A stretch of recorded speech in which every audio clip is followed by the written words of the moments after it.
Assalamualaikum warahmatullahi wabarakatuh. Kami dari kelompok 6 akan mempresentasikan hasil dari diskusi kami tentang teori ketergantungan. Pengertian teori ketergantungan. Teori ketergantungan atau dependensi teori merupakan pendekatan yang digunakan untuk menjelaskan keterbelakangan negara-negara dunia ketiga.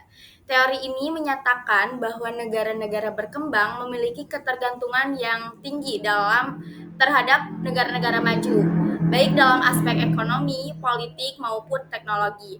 Ketergantungan ini menghambat kemampuan negara berkembang untuk tumbuh secara mandiri. Nah, di sini ada tokoh utama teori ketergantungan.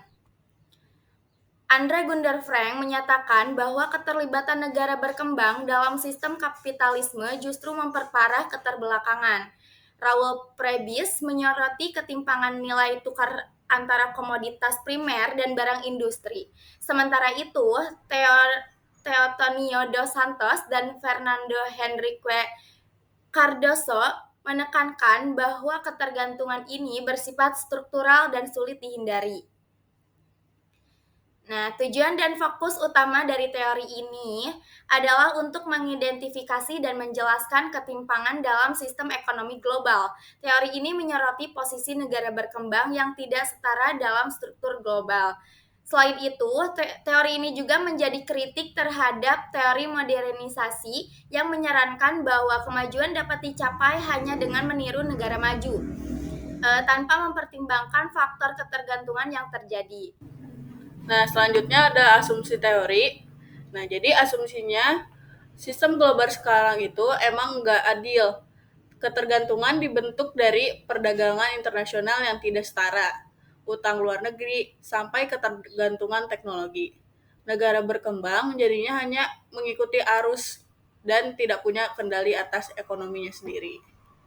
Lalu selanjutnya ada penjelasan tentang hubungan antar negara. Nah, hubungan antar negara berkembang dan negara maju itu tidak seimbang. Negara berkembang hanya untuk jadi pemasok bahan mentah, sementara negara maju memegang kendali atas industri, teknologi, bahkan lembaga keuangan dunia. Mereka mempertahankan dominasi itu lewat hutang dan kontrol terhadap pasar internasional. Lalu ada peran negara maju dan berkembang.